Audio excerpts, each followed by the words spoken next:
নমস্কার, আমি সায়নী আবারও হাজির হয়ে গেছি দৈনিক রিবেলের একটা নতুন পর্ব নিয়ে। আজকের পর্বে আপনাদেরকে স্বাগত জানিয়ে শুরু করব। তার আগে দেখে নেব আজকের হেডলাইন্স ফুটবল এক নজরে।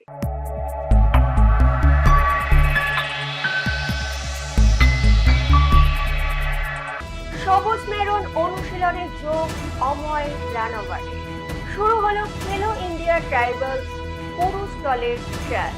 দ্বিতীয়বার খেতাব জয় অ্যাডামাসে। RFDL এ মোহনবাগানের ড্র, হার লাল।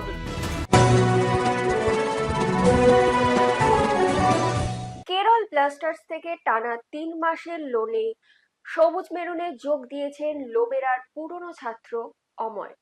তার প্রথম দিনের অনুশীলনের ছবিটি আমরা দেখে নেব।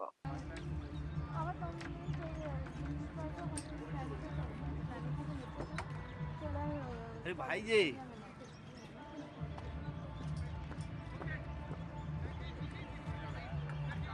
কন্যা ঢুকবি না।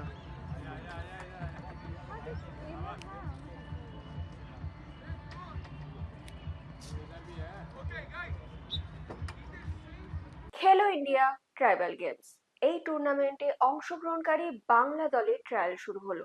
দেখে নেব সেই ট্রায়ালের কিছু অংশ।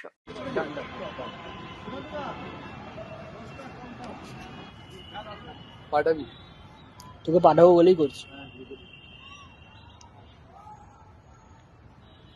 টানা দুবার inter university champion Adamas university ফাইনালে তারা 1-0 গোলে হারায় কলকাতা বিশ্ববিদ্যালয়কে। চলে আসে পরের খবরে।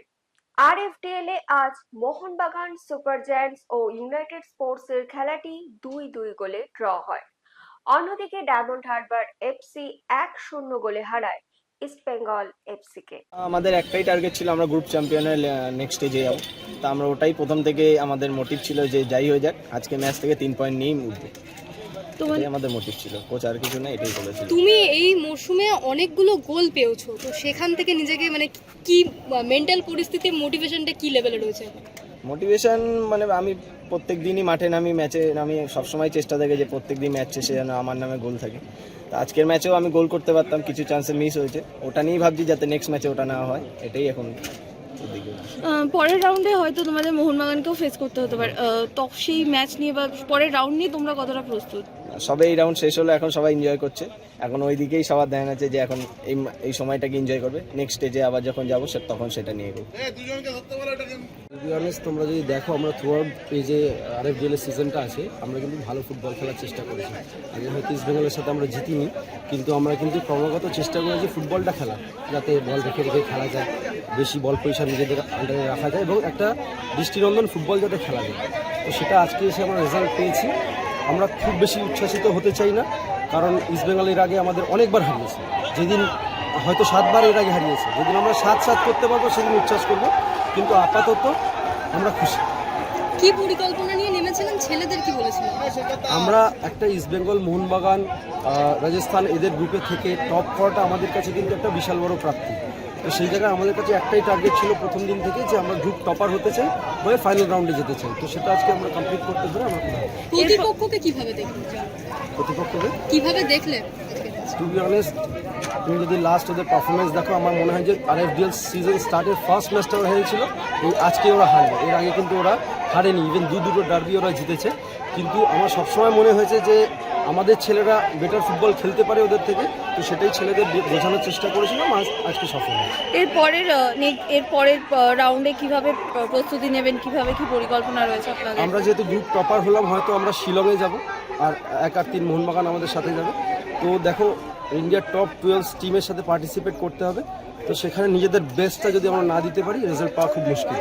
তো আমরা 1-2 দিন ছুটি থাকবে, তারপর থেকে আবার পরের গ্রুপের প্রস্তুতিটা নেব। আজকে স্কোরার রোহিত সিংকে নিয়ে কি বলবো? টু বি অনেস্ট, যে ও যখন ট্রায়ালে এসেছিল আমরা ওকে রাখতে চাইনি, কিন্তু আমাদের উইঙ্গার সব সন্তোষ ট্রফিতে আকাশমরাম চলে যাওয়ার জন্য আমাকে রাখতে হয়েছিল, এবং সেই ডিসিশনটা যে খুব ভালো হয়েছে, থ্রু আউট যে কটা ম্যাচ ও খেলেছে সেটাই ও বুঝিয়ে দিয়েছে। আচ্ছা, আপনাদের কোথায় ছিল রোহিত সিং? কোনো জায়গায় ছিল না। তোমাদের একটা জিনিস মনে রাখতে হবে যে আমাদের এই যে স্কোয়াডটা আছে, এতে অ্যাটলিস্ট 20টা বাঙালি ছেলে আছে, এবং আজকে যারা খেলেছে 11 জনের মধ্যে 9টা বাঙালি নিয়ে আমরা স্টার্ট করেছি। তো আমরা খুব ফোকাস করতে চাইছি যে আমাদের এখানকার লোকাল ছেলেদের যাতে বেশি করে সুযোগ দেওয়া যায়, আমরা তার উপরেই কাজ করছি। এরপর আপনাদের যে একটা লাল কার্ডও হয়েছে, তো আপনারা কি স্যাটিসফাইড আজকের রেফারিং? রেফারিং কোনোদিন ভালো হবে কোনোদিন খারাপ হবে সেটা নিয়ে কোনোদিন কমপ্লেন করতে চাই না। আমাদের মেন ফোকাসটা আমাদের খেলাটা যাতে ভালো হয়। আশা করি আমরা দর্শক যারা এসেছিলো ইস্টবেঙ্গল ফ্যানদেরও আমাদের খেলা দেখে তারা নিশ্চয়ই আনন্দ পেয়েছে, এটাই আমাদের টার্গেট। আজকে আমাদের কিছু প্লেয়ার কার্ডের জন্য বাইরে ছিল, আর কিছু প্লেয়ারকে আমরা ম্যাচ টাইম দেওয়ার জন্য দিয়েছি। তারপর একটা বড় ম্যাচের পরে হয় এটা, সব টিমে সববারে মানে আগেও হয়েছে এখনও হচ্ছে। ঠিক আছে, মানে একদিক দিয়ে আমি বলবো ভালো হলো যে একটা দারুণ অ্যালার্ম আসলো, দারুণ অ্যালার্ট আসলো আমাদের কাছে। মানে প্লেয়াররা এসে ওয়েক আপ হবে, আর হয়তো ক্যাজুয়ালটা যেহেতু unbeaten মাথাতেও ছিল। থাকবে না। পরবর্তী রাউন্ডের জন্য কি পরিকল্পনা রয়েছে, বা এই ম্যাচটা দেখে কি মনে হচ্ছে কোথাও আর কিছু বদল?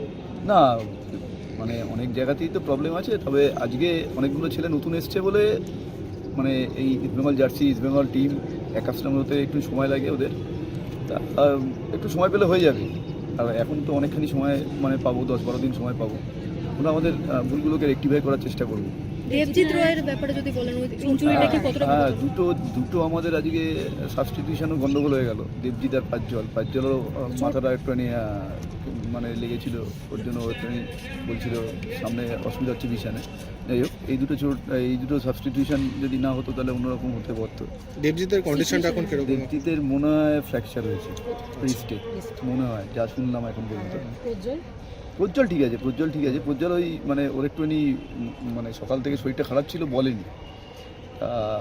এখন ঠিক আছে, ওকে তুলে নেওয়া হয়েছে, ঠিক সময় রেস্ট দেওয়া হয়েছে, ঠিক আছে। দেবজিৎ মোটামুটি মানে তাও কতদিন মাঠের বাইরে থাকতে পারে? তার রিস্টে হলে আমার মনে হয় না খুব বেশি দিন মাঠের বাইরে থাকতে হবে।